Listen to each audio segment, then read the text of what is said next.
Franchising is the most misunderstood and most overlooked form of entrepreneurship. We're here to educate you and help you find the entrepreneur within.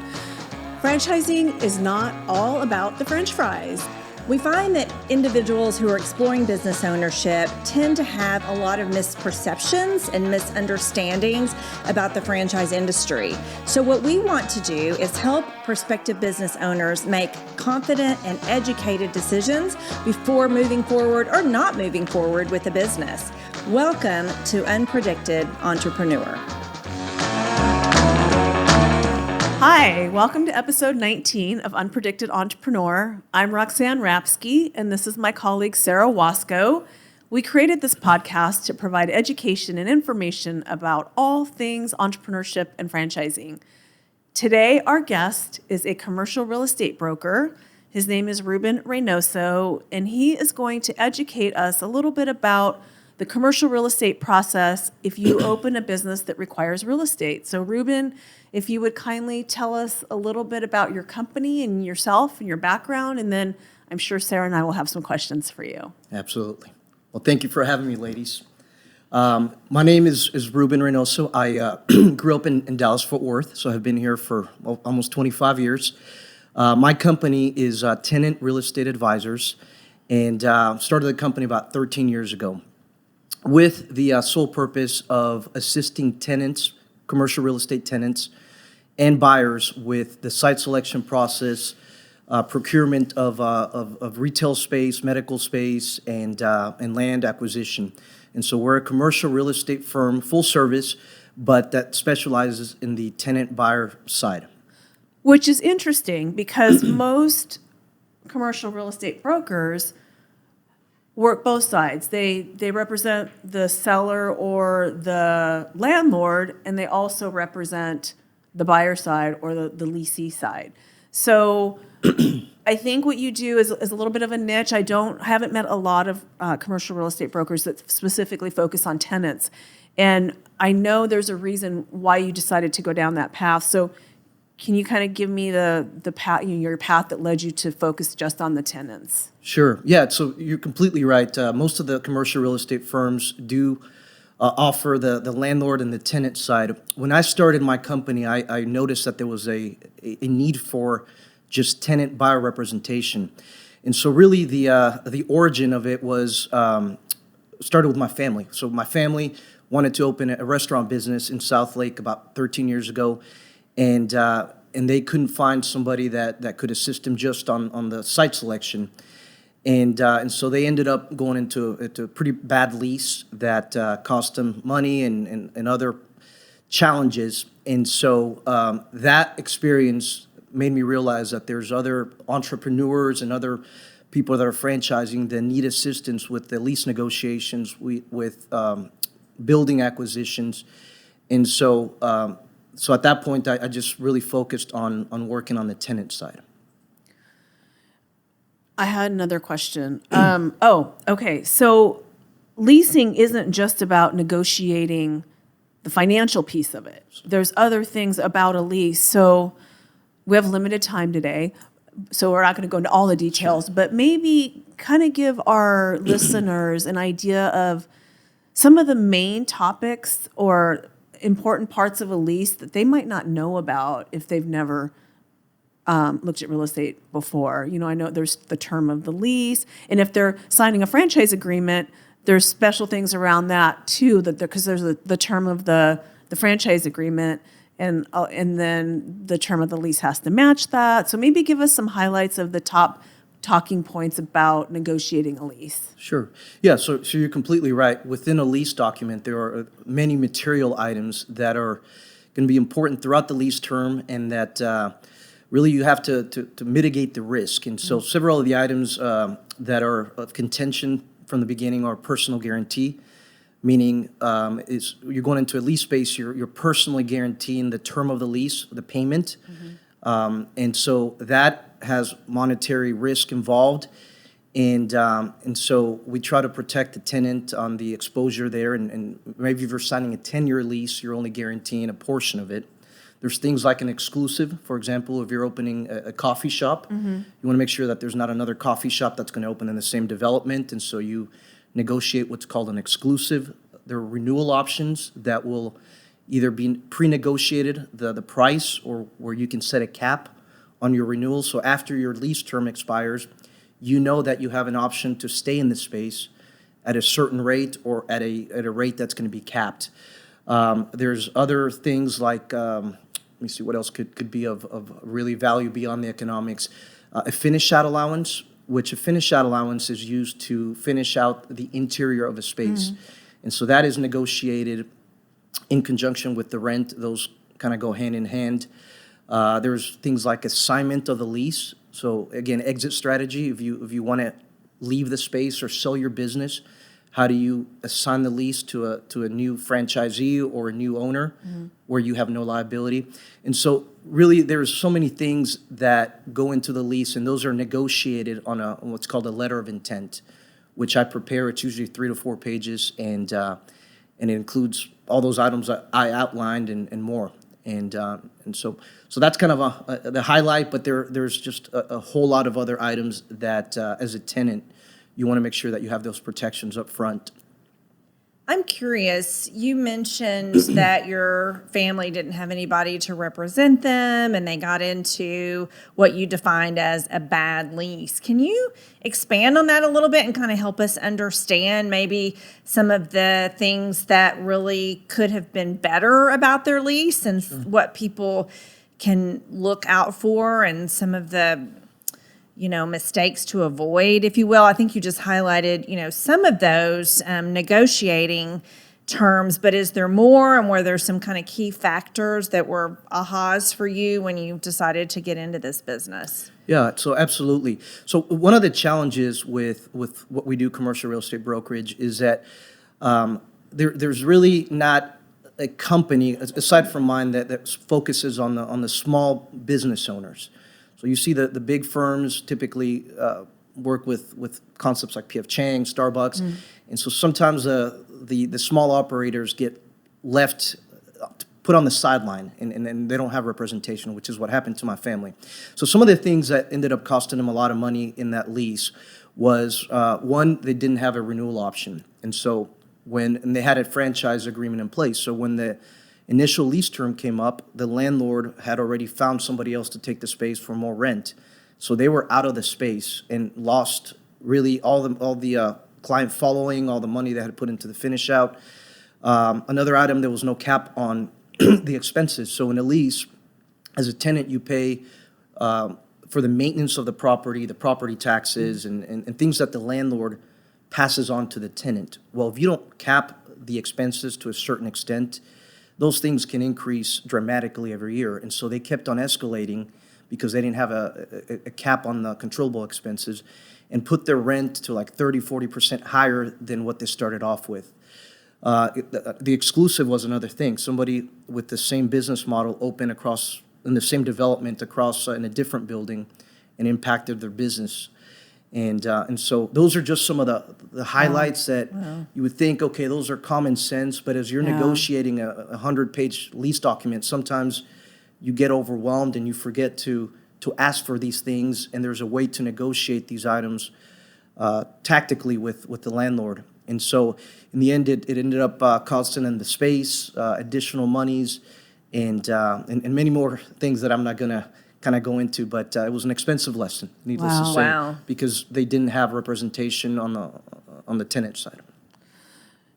And this was a franchise, right? This was a franchise that they had bought. Yes, correct. And was it a newer emerging franchise? It was a newer franchise that didn't have any locations in DFW, and so they didn't have any really feet on the ground to help him here as well. So yes. So some franchises do have resources available for the franchisees in that scenario, because ours did. We had someone, we own gyms, as I've mentioned several times, and there was someone at the corporate level that was involved negotiating, but not all franchises do. And so there is that value of someone to be an advocate for the franchisee and the prospective tenant, so that they're not taken advantage of. And I've told this story before, but we did receive a comment from the landlord's representative that said that the real estate person with our franchise had done a very good job for us.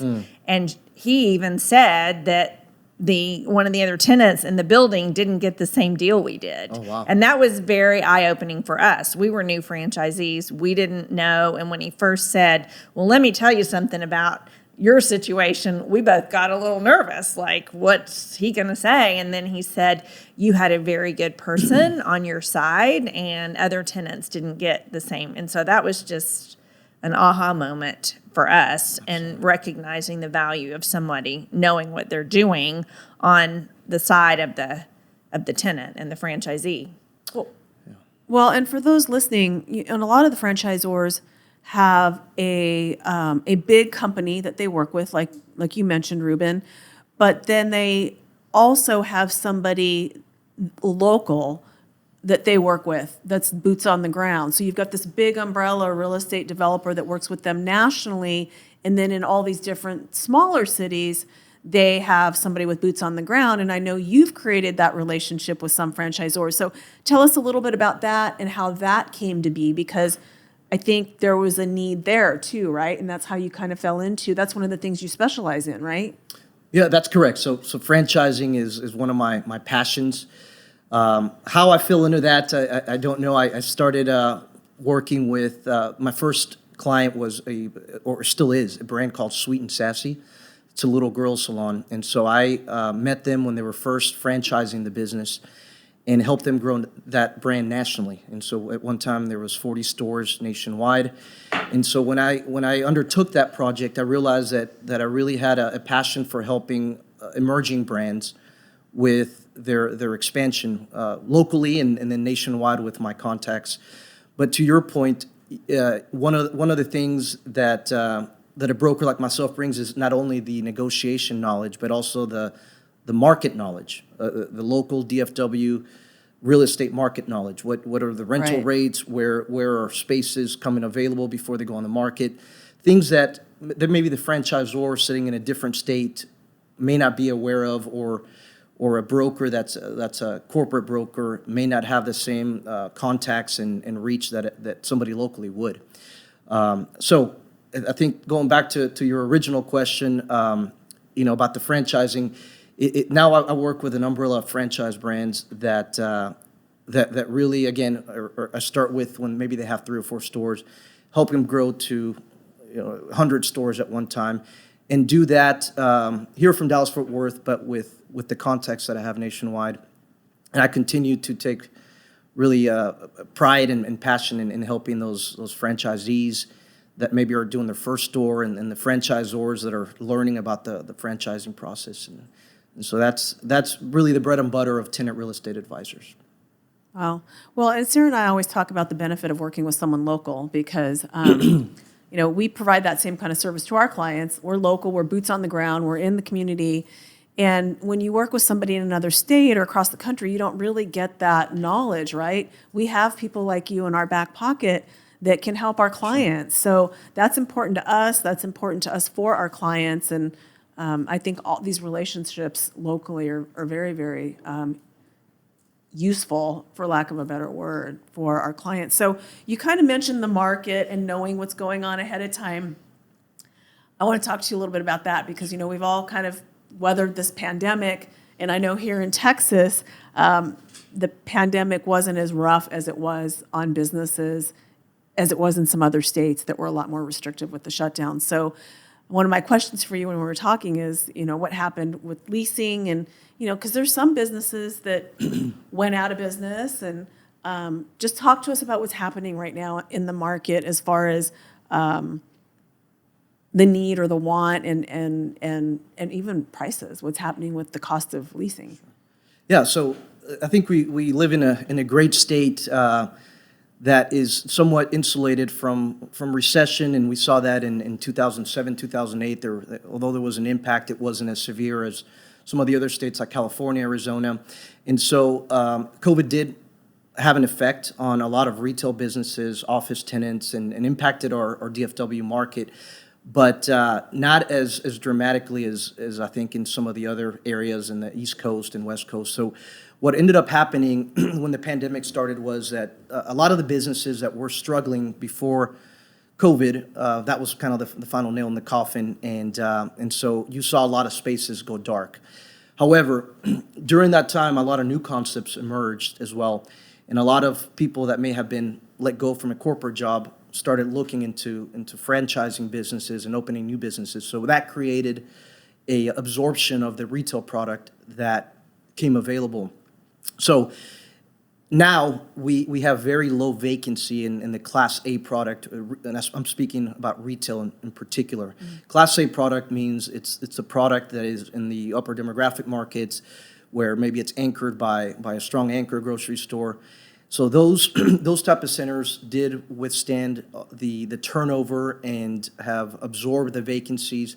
Additionally, we are seeing a lot of retail space coming off the ground, which again, you're not seeing a whole lot of that anywhere else in the country. Which means, layman's terms, when you're saying coming off the ground, that's new construction being built, right? Because That is there's such a correct. need. Okay. So with the new construction, we're also seeing higher rental rates caused by higher construction cost, higher land prices. So what does that mean for the tenant? That means they're paying probably 30-40% higher rents than they were pre-COVID. And so I think there's a lot of the misconceptions I get with new clients is, okay, there's probably a lot of good deals out there because of COVID. But the rental rates, again, have sustained and they've actually increased. There's also really a fight for prime spaces. So I was telling Sara before we came in here that I was working on a transaction in San Antonio where a space came available and one of my clients wanted to pursue it. So we pursued it on day one. A week later, there was 6 proposals for the same space, and it was a bidding war. So are you finding bidding wars pretty regularly now? Absolutely. So what's the average timeline? You mentioned you put an offer in the first day, then a week later, there were 5 more offers.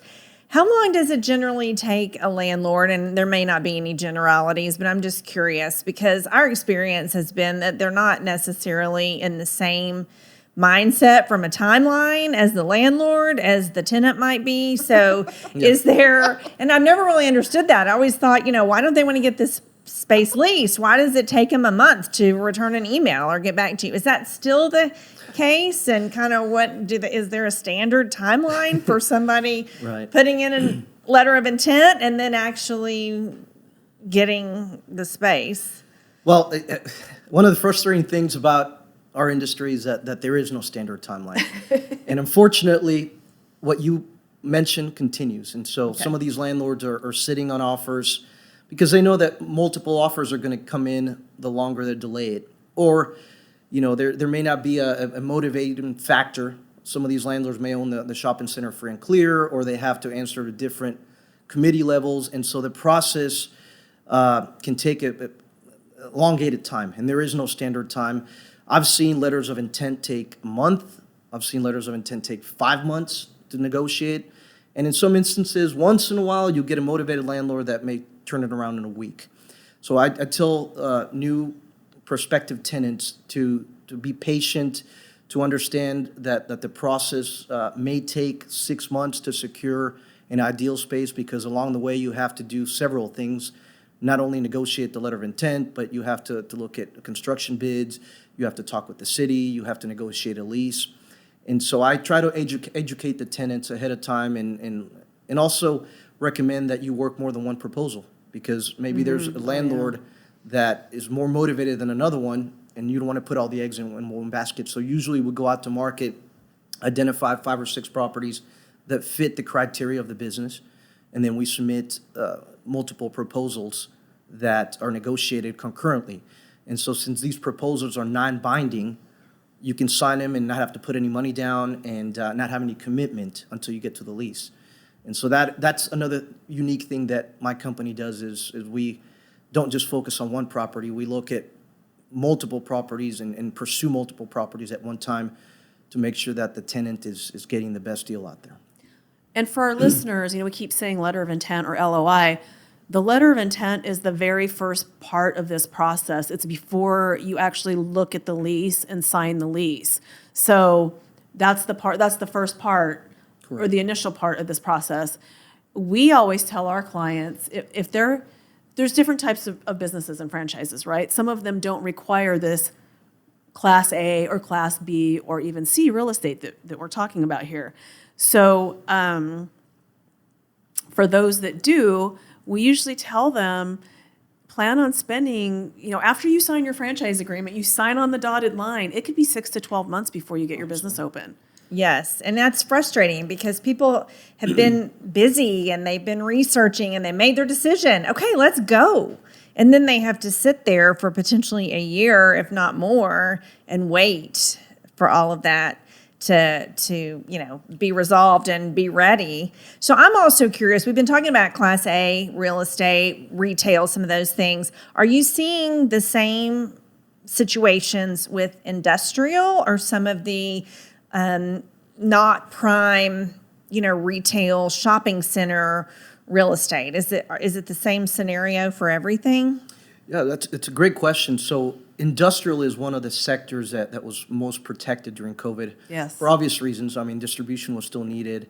It didn't require people going into the office, and so that sector kind of held their occupancy. I would say the sector that got affected the most, as you can probably imagine, is office. And so that sector is still trying to kind of recoup and fill some of those vacancies. And rates have sustained, even though that there's a lot of vacancies in some of these high-rise buildings and some of these properties that lost maybe half of their tenant base.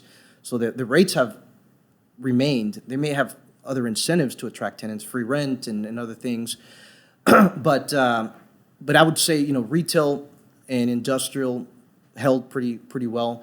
Land prices surprisingly just skyrocketed during COVID, and so in active markets like maybe like Salina, Prosper, some of these markets that are well known in Dallas-Fort Worth, land prices increased 30-40% in the past 2 years, which again goes back to the development costs, and so it's kind of, you have to take each sector and look at kind of what happened in the past 24 months to be able to advise a client on, okay, here's where we can push, and here's the opportunities. And that, again, is what we help do, is navigate through the historical data and really position them to have a good letter of intent that's going to be taken seriously and that's going to allow them to secure a good deal for them long term. And so I do want to mention, to your point, it is frustrating for some of these franchisees and people that are buying into something that they're very excited about, and 6 months down the road, they're still looking. And so what I do to kind of work with them and make them patient is help them understand that they're making a long-term commitment here. Sometimes it's 10, 15-year lease, and so we want to make sure that although they're anxious and ready to do this, that we're making the right decision and really looking at all the factors. And then I stay in touch with them weekly if I need to make sure that they know that I'm working behind the scenes and keeping them apprised of progress. And so it's a matter of, again, educating the client up front and communicating throughout the way, and then just keeping their enthusiasm up, because it does wane as time progresses. Setting the expectation. Absolutely. Yeah. Really quick, before I forget, I did want to ask about either a liquidity or a net worth requirement. With the franchisors, every single franchise has a liquidity requirement, a minimum amount, and a net worth requirement. And I've had franchisors actually that wouldn't work with a client because all their money was in cash. They didn't own any property. And even though they met the requirements of the franchisor knew that they wouldn't be able to secure a lease because this money was all cash. So what are the landlords looking for? And I know this is broad because, a 2,000 square foot and a 10,000 square foot operation are going to look different, but, maybe middle of the road, something around 2,000 or 3,000 square feet. These clients not only have to qualify for the franchise, they need to qualify for the location as well. So can you speak to that a little bit? Yeah, no, absolutely, because the finance side of it is a very important piece, and it's important because it helps with negotiations. If you have a strong balance sheet, which is what the landlord's going to look at, it's going to asset liabilities, they're going to be more willing to negotiate with you. So what does a landlord look at? couple factors. To them, the most important thing is liquidity, believe it or not. They want to make sure that this tenant can finance the operation, can pay rent, maybe during the ramp-up period, and then secondly, if they're securing a loan, that they have that process underway and they have a pre-qualification letter. The things that are really not of value to a landlord are assets like a car or a boat or a primary residence, because those are protected in a way. And so they look at net worth, they look at credit. So most landlords will do a credit check. And then cash on hand is really an important piece. And then also resume. And so all these items I package up in a nice presentation so that the tenant is being spotlighted in the right way. And so before we submit a letter of intent, I ask the tenant to provide financials, a bio, and maybe on their background, information on the concept if it's a franchise. And then I put that all together in a nice package with the letter of intent so that the landlord can see that all the homework has been done up front and that the tenant is prepared to undertake this negotiation without really any hurdles along the way. Wow. That's amazing. It's obvious that there's a lot involved in negotiating a lease and finding your location. So I can't imagine trying to do it without having somebody on your side to guide you through the process. So if any of our listeners today, Ruben, wanted to visit with you and get some more information about your company, how would they go about doing that? Absolutely. So again, the company name is Tenant, as a tenant leasing space, Real Estate Advisors. We have a website. Then my email address is Ruben, R-U-B-E-N, at tenantreadvisors.com. I don't know if I can give out the number as well, but Sure. but the best number to Absolutely. reach me at any time is 817-703-9048. That is my personal cell. You can text or call. And again, we're local DFW based. We have an office in Las Colinas, and then a one-off off of 75 in Knox in Dallas. And so we have a local brick and mortar location that can be visited as well. That's awesome. So for anyone listening, please reach out to Ruben. He's obviously a wealth of knowledge, and he's got your back if you're starting a business. Absolutely. Absolutely. Thank you so much for joining us. It was a pleasure to have you. We know you're busy. Obviously, everything you shared going on, I'm sure you're staying very busy in the real estate market. So we really appreciate you taking time out to join us today on Unpredicted Entrepreneur. Again, I am Sara Waskow. This is my colleague, Roxanne Rapske. You can find us on LinkedIn. We're very active on LinkedIn. Please download any other podcasts that you may have an interest in on any podcast channel that you subscribe to, and you can also find us on our YouTube channel, FranNet of Dallas, Fort Worth, and Oklahoma. Thanks again for joining us, and have a great day. Bye.